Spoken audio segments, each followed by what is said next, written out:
Good evening everyone. आज हम लोग पढ़ेंगे क्लास 9 का मैथ्स। और इस मैथ्स में जो जो चैप्टर्स है वो चैप्टर मैंने लिस्ट बना के रखा है। तो आपको पहले बताते हैं कि कंटेंट क्या है क्लास 9 का। तो आज है 4 जून और ये क्लास 9 का है। तो मैं क्लास 9 का मैथ्स लूँगा पहले, फिर 10th का लूँगा जब क्लास 9 ओवर हो जाएगा, और 8 का भी ले सकता हूँ। तो सबसे पहला जो चैप्टर है वो है नंबर सिस्टम।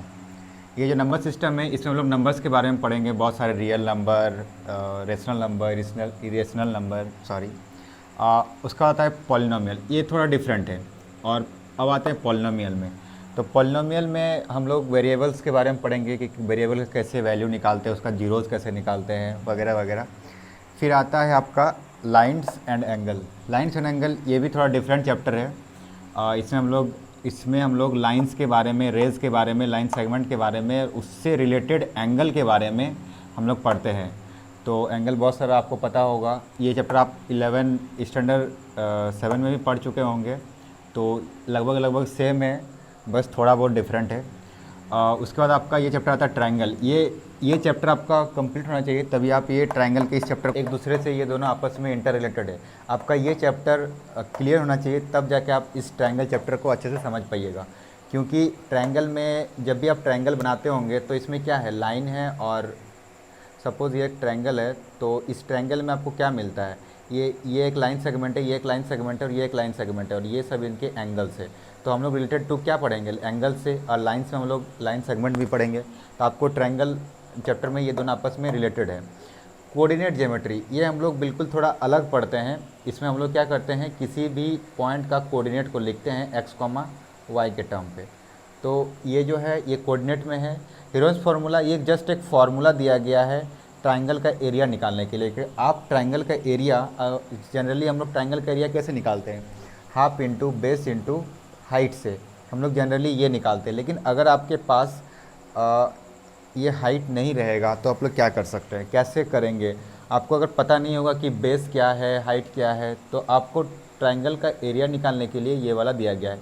फिर क्या करते हैं, ये इसका एक नॉर्मल सा फार्मूला है कि ओनली मेरे पास अगर ट्रायंगल का साइड हो जाएगा तो हम इस फार्मूला से ट्रायंगल का एरिया निकाल सकते हैं। फिर हम लोग क्या करते हैं, कुछ क्वाड्रिलेटरल्स, चलिए आगे बताते हैं। लीनियर इक्वेशन टू वेरिएबल, ये जो है ये आपका थोड़ा बहुत पॉलिनोमियल जैसा है। आपका अगर पॉलिनोमियल क्लियर होगा तो आप लीनियर इक्वेशन टू वेरिएबल को आप आराम से कर सकते हैं। इसमें आपको क्या है कि इसमें भी आपको वैल्यू फाइंड करना होता होगा। फिर आपको लीनियर इक्वेशन टू वेरिएबल में थोड़ा बहुत आपको कोऑर्डिनेट ज्योमेट्री का बहुत ज़्यादा यूज़ होगा। जब इसका ग्राफ वाला सेक्शन बनाएंगे तो आपको कोऑर्डिनेट ज्योमेट्री में आपको जो पॉइंट्स है वो लोकेट करना होगा। तो ये है linear equation in two variable. फिर आते हैं क्वाड्रिलेटरल। क्वाड्रिलेटरल में भी हम लोग को ये सारे चैप्टर का यूज़ होना कंप्लीट होना चाहिए, जैसे कि आपका लाइन्स एंड एंगल, ट्रायंगल और हीरोज फार्मूला, ये तीनों चैप्टर आपका कंप्लीट होना चाहिए, तब आप क्वाड्रिलेटरल को बना पाइएगा। क्योंकि इन तीनों चैप्टर्स के जो रूल्स है, जो फार्मूला है, वो आपको क्वाड्रिलेटरल में यूज़ करना होगा। तो जैसे कि आपको एक अभी बता रहे थे हीरोज फार्मूला, तो सपोज़ कि ये एक क्वाड्रिलेटरल है, ये एक क्वाड्रिलेटरल है। तो आप इसका एरिया निकालने के लिए, अगर आपका चारों साइड दिया हुआ है तो आप इसका एरिया निकालने के लिए क्या कीजिएगा, जैसे सपोज आपका चार साइड दिया हुआ है, ए ए ए, सबको ए यूनिट दिया हुआ है, तो आप कैसे निकालिएगा।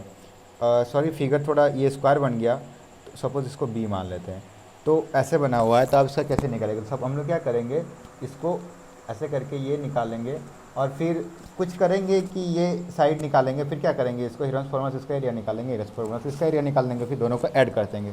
तो क्वाड्रिलेटरल में क्या होता है कि ऐसे हम लोग क्या करते हैं, हीरोज फार्मूला का यूज़ करते हैं। फिर किसी तरह से ट्रायंगल का डायरेक्ट फार्मूला भी यूज़ होता है, half into base into height को भी यूज़ करके हम क्वाड्रिलेटरल को बना लेते हैं। और क्वाड्रिलेटरल में कुछ जैसे इंटरनल एंगल, एक्सटर्नल एंगल कैसे निकालेंगे, तो क्वाड्रिलेटरल का यूज़ करेंगे, उसमें सीखेंगे, कुछ फार्मूला है।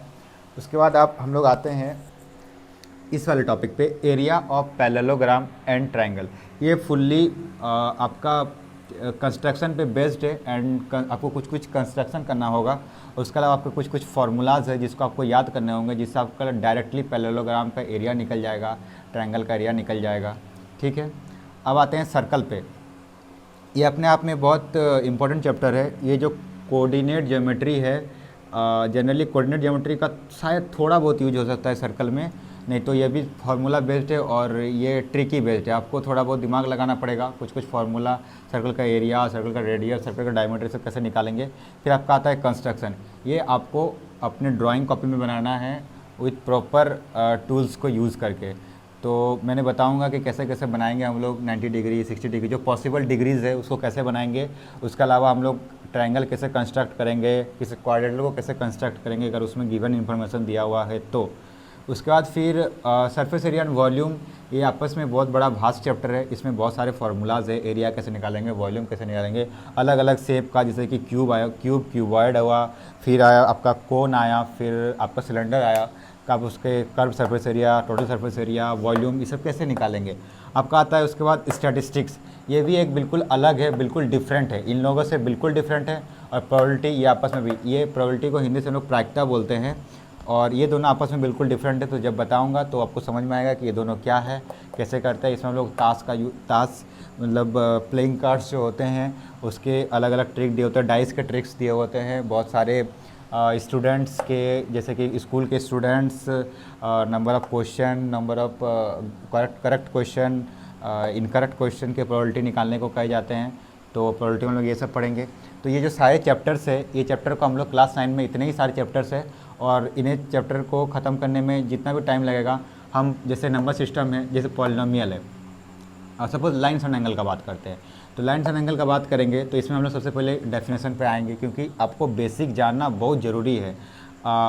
अगर आप बेसिक नहीं जानते हैं तो कोई दिक्कत तो नहीं होता है क्वेश्चंस बनाने में। अगर आप सपोज़ जैसे डेफिनेशंस होते हैं या फिर तो उसके जो बेसिक जो उसके मीनिंग होते हैं वो अगर आप नहीं जानते हैं तो आपको क्वेश्चन बनाने में कोई दिक्कत तो नहीं होगा। लेकिन आपको प्रॉब्लम इस बात पे होगा कि अगर आपसे कोई अगर कोई नया आदमी अगर आपसे मिलेगा तो आपसे क्या पूछेगा, आपको कोई क्वेश्चन उस वक्त नहीं देगा कि आप ये क्वेश्चन लीजिए बनाइए, क्योंकि हर टाइम आपके पास पेन और कॉपी नहीं होगा। तो आपसे जनरल डेफिनेशन से पूछेंगे कि लाइंस क्या होते हैं, एंगल क्या होते हैं, स्ट्रेट एंगल किसको बोलते हैं, ऑब्ट्यूस एंगल किसको बोलते हैं। तो सबसे पहले क्या आपको डेफिनेशंस लिखाया जाएगा कि डेफिनेशंस होते क्या हैं। फिर आपको इसके फार्मूलाज बताए जाएंगे, इसके कुछ कुछ फार्मूला कि आपको इसको कैसे एंगल्स आपको फाइंड करना है गिवन इंफॉर्मेशन से। फिर ये वो तो उसका फिर टॉपिक वाइज करते जाएंगे, जैसे डेफिनेशंस का एक क्लास दिया जाएगा, फिर आपको दिखाया जाएगा कि ये प्रॉपर्टी है, उस प्रॉपर्टी पे क्वेश्चंस करवाए जाएंगे अलग क्लास में। फिर आपका जो मिसलेनियस क्वेश्चंस होंगे वो करवाए जाएंगे, और फिर ट्राई करेंगे कि कुछ कुछ प्रीवियस ईयर्स के क्वेश्चन जो ऑलरेडी बोर्ड्स में आए हुए हैं उन्हें करवा दिया जाए। तो फिर ये सब कराए जाएंगे। फिर बाकी सब में वही चीज़, सेम चीज़ यूज़ होगा। और जैसे आपका ये 9th ख़त्म होगा तो आपका 10th शुरू करेंगे, हो सकेगा कि 9th के बीच में आपका 10th भी स्टार्ट करेंगे। तो आप कंटिन्यूसली देखते रहिए, वीडियो हर रोज़ एक अपलोड हो जाएगी एक एक टॉपिक पे, ताकि आप लोग को बोर ना लगे, वीडियो ज़्यादा लंबा भी नहीं होगा। तो ठीक है, अब जो हम लोग नेक्स्ट चैप्टर पढ़ेंगे वो है नंबर सिस्टम। तो मिलते हैं फिर नंबर सिस्टम के साथ।